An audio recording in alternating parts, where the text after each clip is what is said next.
abrir la Escritura.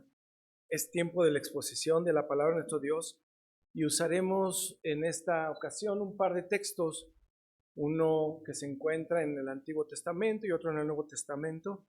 Si alguien quisiera Biblia y requiere Biblia, tenemos Biblias allá atrás. Nada más, si me piden, levantan la mano si alguien quiere Biblia. Están nuestros hermanos diáconos. Si alguien no trae su Biblia, sé que traen sus teléfonos, pero bueno, si alguien quiere Biblia, allí tenemos. Salmo 16, por favor. Vamos a leer del versículo 7 al 11, si usted gusta ponerse en pie en cuanto lo encuentre, para que leamos esta porción de la Escritura. Haremos ambas lecturas en concierto, por favor. Salmos 16, del 7 al 11. Dice la Escritura: Bendeciré a Jehová que me aconseja, aún en las noches enseña mi conciencia. A Jehová he puesto siempre delante de mí, porque está a mi diestra, no seré conmovido. Se alegró mi corazón y gozó mi alma. Mi carne también reposará confiadamente, porque no dejarás mi alma en el Seol, ni permitirás que tu santo vea corrupción. Mostrarás la senda de la vida, y en tu presencia hay plenitud de gozo. Delicia tu diestra para siempre. Amén. La segunda lectura la haremos en el Nuevo Testamento, en el Evangelio según San Lucas, y buscamos el capítulo 11, por favor. Evangelio de Lucas, capítulo 11.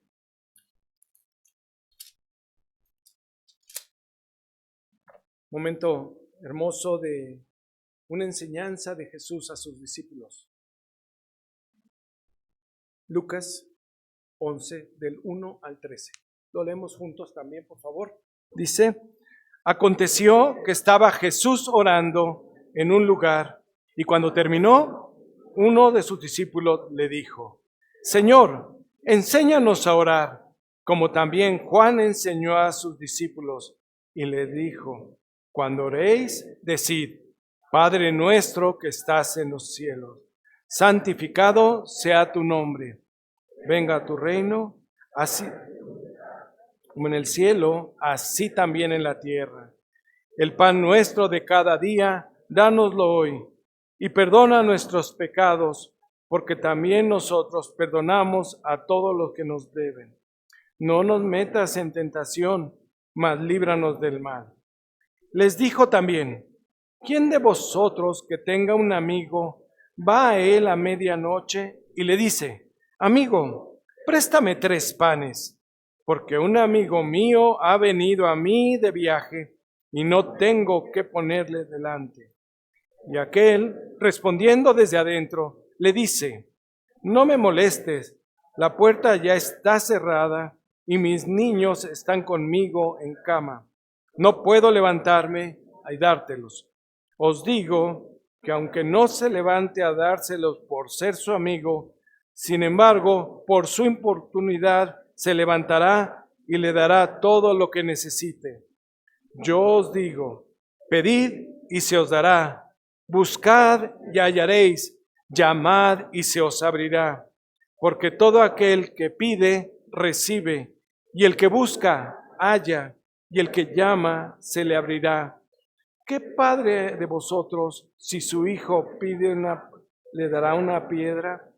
¿O si pide un lugar, le dará una serpiente? ¿O si le pide un huevo, le dará un escorpión? Pues si vosotros, siendo malos, sabéis dar buenas dádivas a vuestros hijos, ¿cuánto más vuestro Padre Celestial dará del Espíritu Santo a los que lo pidan? Oremos. Gracias, Señor, por tu palabra.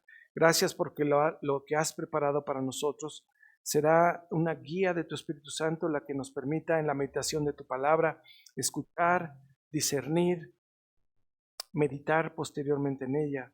Pero lo más importante, y es nuestra súplica, ayúdanos, Señor, a hacer y cumplir tu palabra y tu voluntad.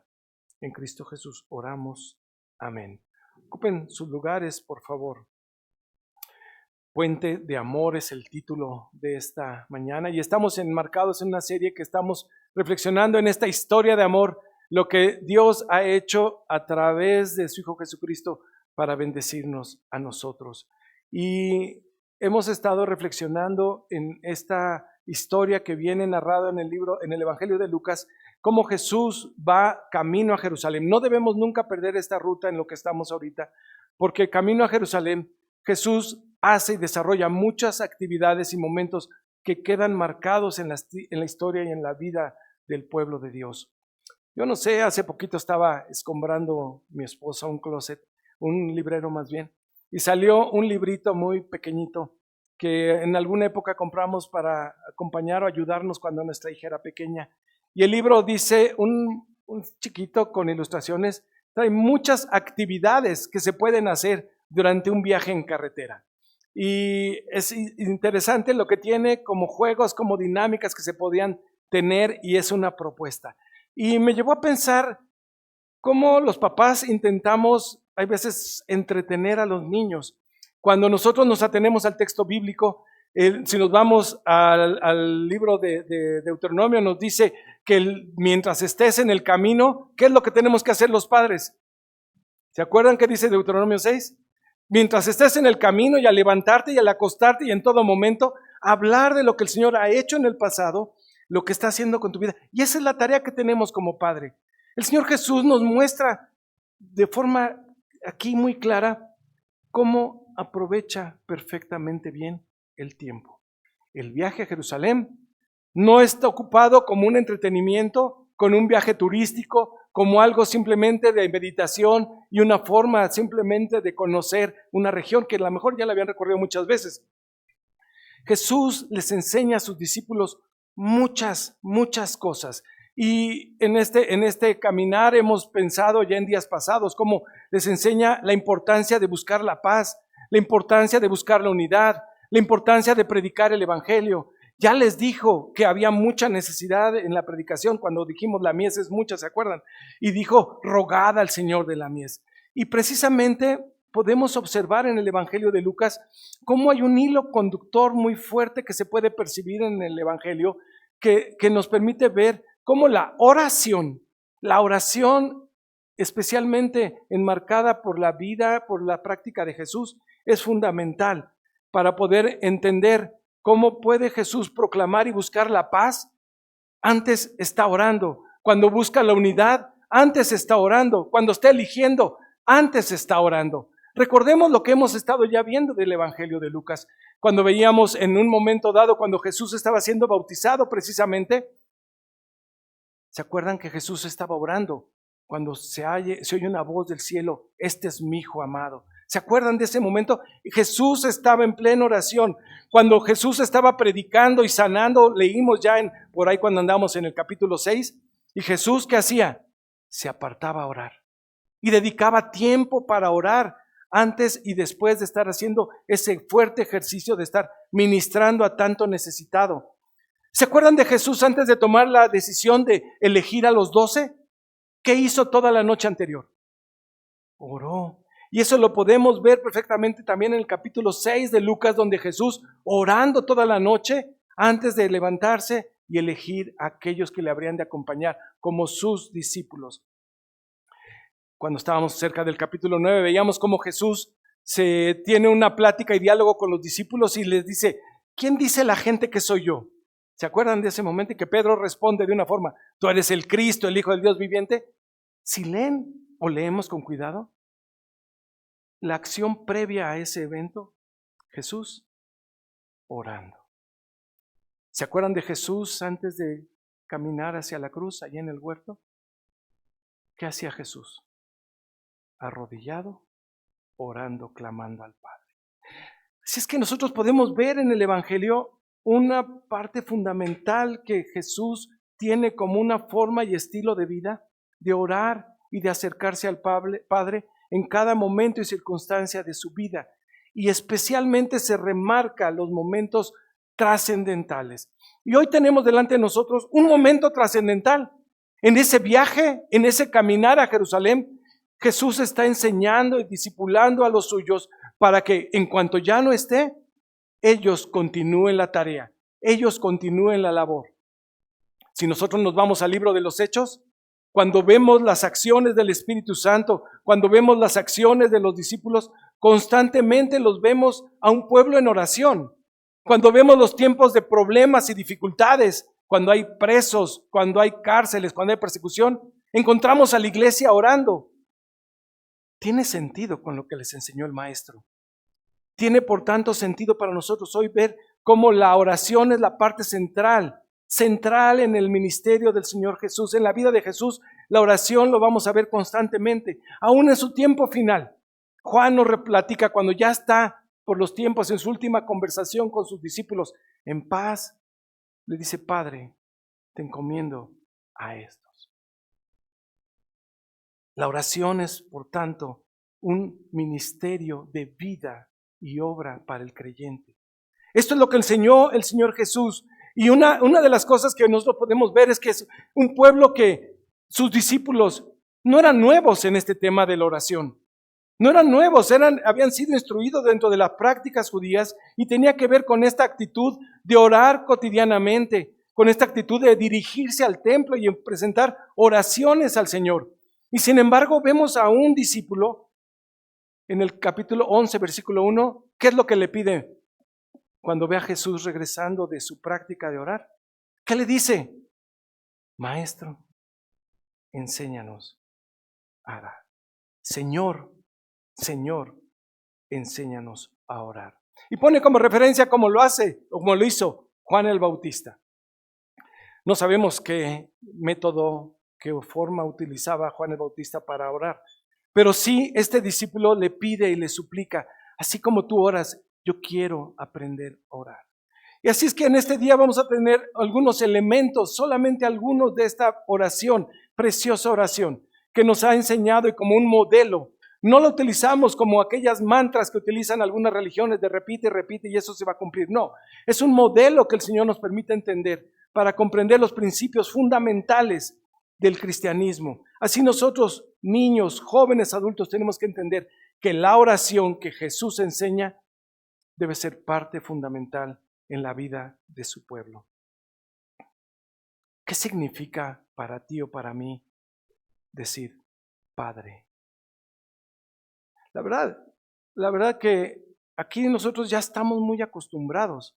Estamos muy acostumbrados a decir Padre, Padre nuestro, Padre bendícenos, porque ya lo hemos asumido, pero el tiempo en que Jesús le estaba enseñando esto a sus discípulos viene a ser una época muy difícil, muy complicada, donde viene a romper una tradición que los judíos no tenían en ese momento. Nosotros podemos revisar el texto bíblico y las veces que el pueblo judío, el pueblo del Señor, rogaba al Padre, siempre lo hacía de una forma colectiva. Podemos nosotros tener diferentes textos donde nosotros podemos ver Antiguo Testamento, por ejemplo, el profeta Isaías, donde dice: Padre, Padre de este pueblo, bendice, guía, dirige. Podemos leerlo, pero ¿dónde está lo nuevo? ¿Dónde está aquello que inclusive incomodaba tanto a aquellos maestros de la ley? Pues precisamente esta parte donde Padre se refiere de una forma muy personal. Donde Padre les empieza a enseñar a sus discípulos, se refiere de una forma muy íntima. Este cambio, que es un cambio radical, precisamente tiene que ver con aquello que Jesús viene a romper con una tradición y de ser un Dios que para muchos de ellos se sentían como lejanos, a ser un Dios que ellos podían ver que siempre estaba cerca y dispuesto para ellos. Ellos estaban acostumbrados a decir en sus oraciones: Señor, Dios Todopoderoso, Altísimo, Creador, y tenían todas esas formas respetuosas. Inclusive jamás decían el nombre del Señor por su nombre propio. Decían Señor. Pero Jesús dice: cuando ores con confianza, dile Padre. Padre. Esta es un cambio que tenemos que entender y percibir en el tiempo que se está presentando, porque lo que le está enseñando y nos ha enseñado a nosotros es que podemos orar con plena confianza a un Dios que como Padre atiende a sus hijos. Jesús les enseña a través y les reparte información a través de una de las maneras que me gustan mucho, que son las parábolas. La parábola que hoy leímos pone el caso de un padre que tiene la visita de un amigo y quiere atender a ese amigo y va a pedir ayuda, ¿no? Pero al final de lo que leímos también veíamos una reflexión y decía, qué padre es que un hijo le pide algo de comer, un pan, y le da una piedra. Qué padre es el que el hijo le pide un huevo y le da un escorpión. Qué padre es aquel. Nosotros humanamente nos ponen en ese contexto. Cuando nuestros hijos se acercan a nosotros. Cuando tu hija, tu hijo se acercan a ti.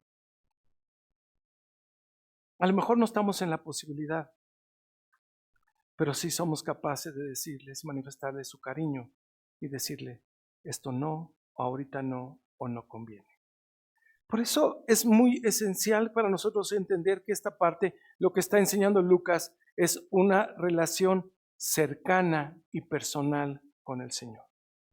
Y así lo tenemos que ver, como un Dios que se acerca a ti, como un Dios que es posible acercarnos por la obra de Jesús. Por eso decimos que Jesús está aquí construyendo un puente de amor, construyendo una posibilidad de que tú y yo nos podamos conectar con el Padre por lo que Jesús nos permite entender. A sus seguidores, a los detractores de Jesús, les incomodaba todo lo que Jesús decía, cómo predicaba, cómo explicaba, cómo interpretaba el texto bíblico. Pero este es uno de los puntos que también les incomodaba. ¿Cómo puede ser esa forma tan impersonal, según ellos, irrespetuosa, de decirle Padre? Cuando Jesús nos da este regalo, un regalo amoroso, nos revela que un Dios de amor que se acercó y mandó a Jesús para morir por nosotros, y en la tarea era de reconciliarnos, de unirte con el Padre, de tal forma que puede establecer una relación cercana y donde nosotros podemos todos llamar a nuestro Dios Padre y donde nosotros podemos hermanarnos con Cristo. Cuando hoy tuvimos la oportunidad de participar como pueblo de Dios y ser testigos de una declaración de fe, de alguien que se incorpora por esa declaración de fe en el Señor Jesucristo en su iglesia, nosotros podemos reconocernos y nos llamamos como hermanos. En la obra de Cristo hemos sido hermanados. En la obra de Cristo en la cruz nosotros hemos podido acercarnos confiadamente al Padre. Y esto es lo más maravilloso. Porque lo que genera esta enseñanza de Jesús es confianza.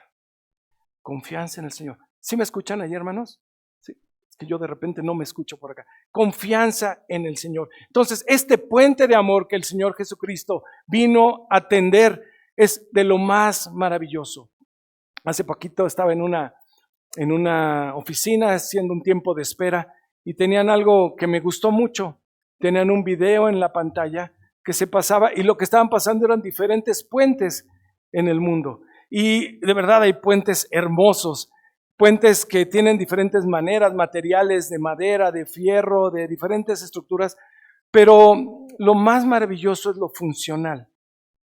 La utilidad que tienen esos puentes para unir, para acercar, para comunicar, para poder favorecer todo lo que implican las comunicaciones, sean de tierra, por tren o por carro. Veía unos puentes maravillosos. Y pensaba cuando estaba meditando en ello, en ese video, porque me parece que lo que Jesús vino a hacer con este puente es enseñarnos de qué forma podemos transitar hacia el Padre por la obra que Él ya hizo en ese puente, por la obra de amor que desarrolló en la cruz por ti y por mí. Cuando ores, dice Jesús, ora así: Padre nuestro. Y nos da la confianza. Porque en Jesús nosotros podemos acercarnos al Padre eterno, que nosotros por naturaleza estábamos separados, pero Jesús por su obra nos permite acercarnos a nosotros, porque por la obra de Jesús hemos sido adoptados. Hemos sido incorporados a este pueblo. Por eso podemos llamarle Padre, por lo que Jesús hizo. Por eso Jesús con toda autoridad puede decirte, llama Padre a Dios.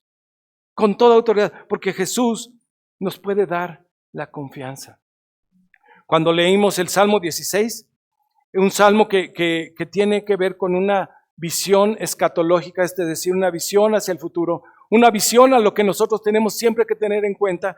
Nos deja bien claro cómo es un Dios que guarda, cómo es un Dios que cuida, cómo es un Dios que sustenta en el camino, cómo es un Dios que tiene un plan redentor. Cuando en el Salmo 16 dice que no dejarás mi alma en el Seol, dice en el versículo 10, ni permitirás que tu santo vea corrupción. La promesa de Dios desde la eternidad es que para sus hijos lleguen a disfrutar de la vida eterna. Las promesas del Señor han estado dadas desde el Antiguo Testamento, y cuando Jesús le permite a su pueblo, a sus hijos, acércate al Padre, es una confirmación de esto que Dios ha hecho desde la eternidad, en ese pacto eterno de Dios, donde Él en la eternidad quiso bendecirnos a todos nosotros, donde ese pacto también el Señor Jesucristo caminó para bendecirnos a ti y a mí,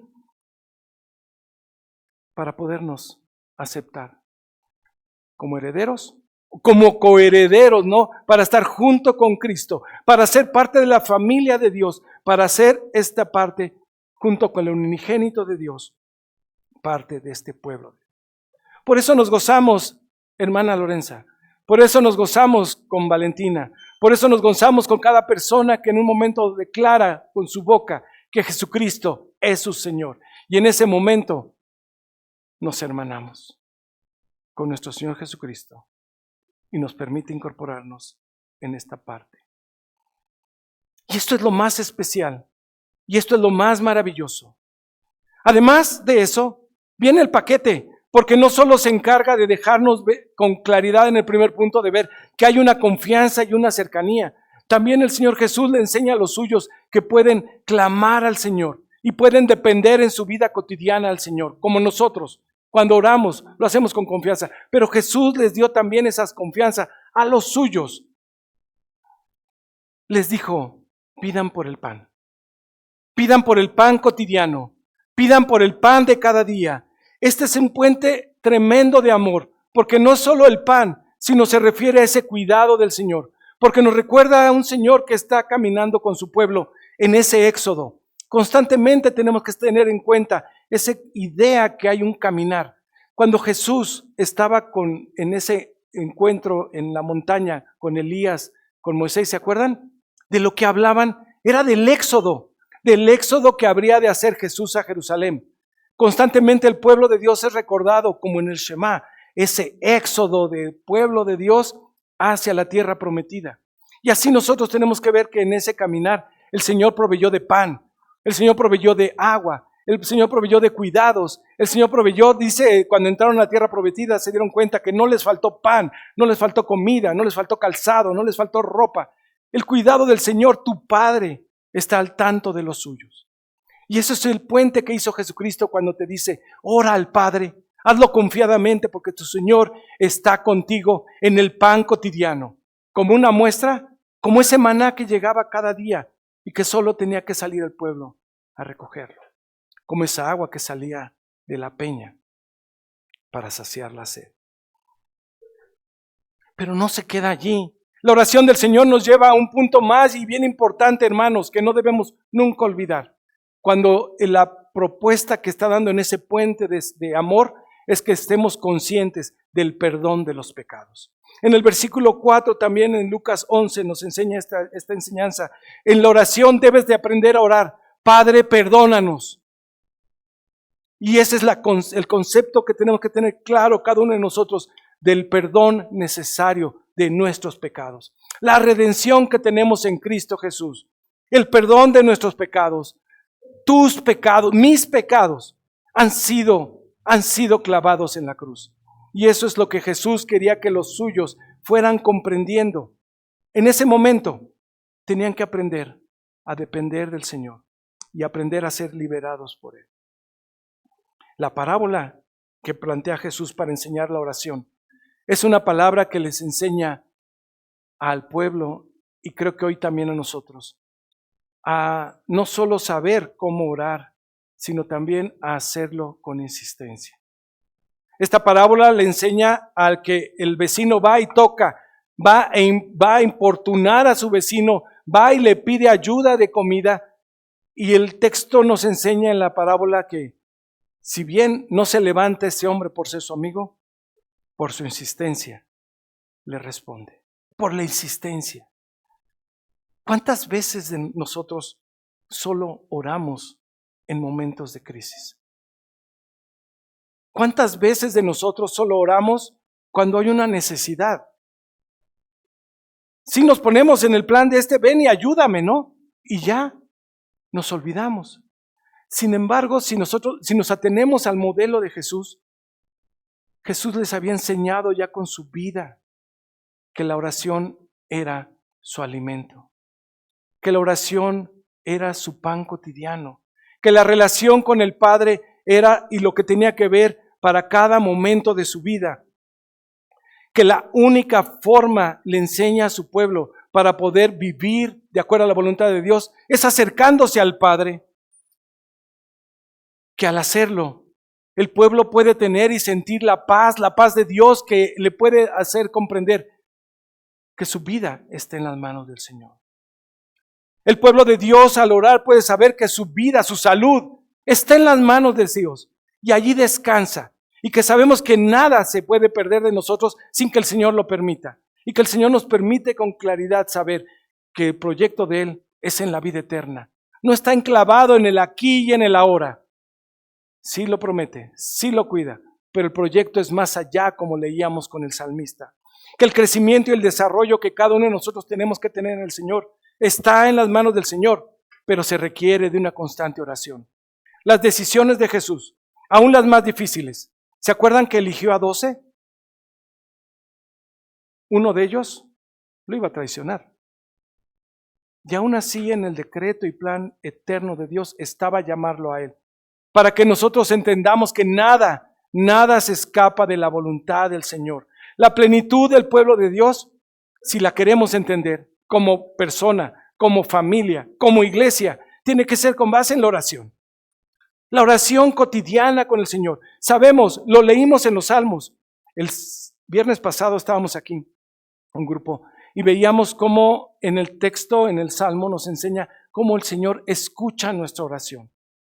Cómo el Señor percibe nuestras lágrimas. Y decía el Salmo número 6, que aunque mi cama está mojada, inundada de lágrimas, sé que tú me escuchas por tu misericordia. La Escritura nos llama a amar a nuestro Dios y poder comprender el sentido y propósito hacia dónde vamos. ¿Cómo hacerlo si no nos acercamos al Creador? ¿Cómo hacerlo si no entendemos el propósito que tiene el Señor? Jesús, por eso era importante que allí en el camino, como hoy ya lo hace con nosotros, que entendamos que Dios tiene un propósito para su iglesia. Que Él había orado. Y Él estaba, y como lo dice en varios textos, en completa dependencia y sujeción al Padre. Como nosotros también tenemos que aprender eso. En completa sujeción al Padre, tu Padre eterno, que te amó y te abrazó. El destino de cada uno de nosotros está en las manos del Señor. Poderlo comprender, asimilar y vivir en consecuencia depende de una constante vida en oración. Cuando leemos toda la Escritura, cómo nos lleva a estar en esa búsqueda de la comunión con el Padre, no podemos más que hoy reconocer esta obra de Lucas y decir que en este hilo que podemos ver a Jesús orando es el modelo, dirección y guía que quiere para su iglesia.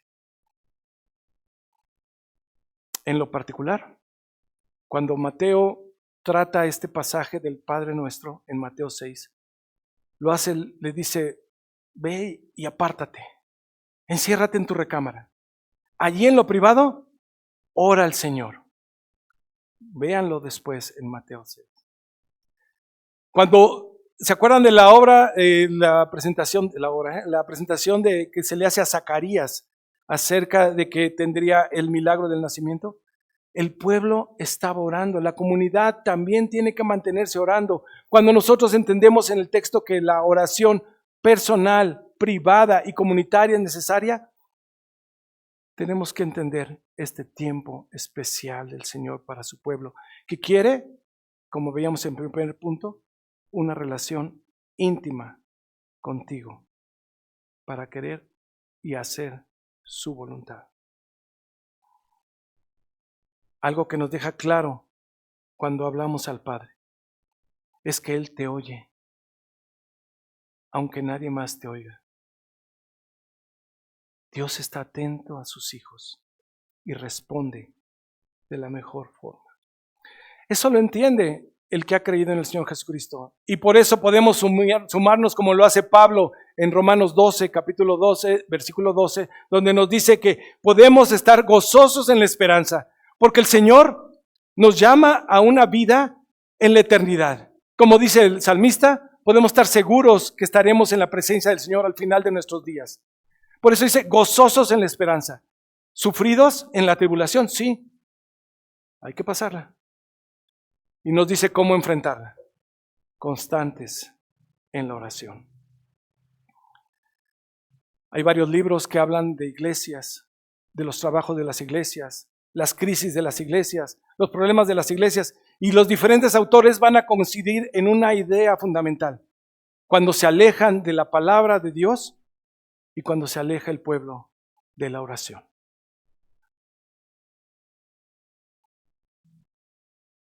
El Señor Jesús le enseña lo que el pueblo necesita, sus discípulos necesitaban en ese momento. Ora, descansa en el Señor, confía en el Señor y espera en el Señor. Por lo tanto, nos queda la recomendación que también hace Pablo solamente en otra carta a los de Tesalónica. Orad, orad sin cesar. Oremos. Gracias, Padre, porque en tu palabra nos das regalos, bellas palabras de vida. Porque en tu palabra, Señor, podemos tener la claridad en nuestro pensamiento de un Dios creador. Pero no es un Dios distante, es un Dios amoroso, un Dios el que nos ha permitido decirle Padre por la obra de Jesús. Gracias. Gracias por este privilegio. Gracias por esta confianza que Jesús mismo nos da y el aliento y mandato a orar, orar en la intimidad con el Padre. Y en el nombre de Jesús oramos y agradecemos todo esto. Amén. Alabemos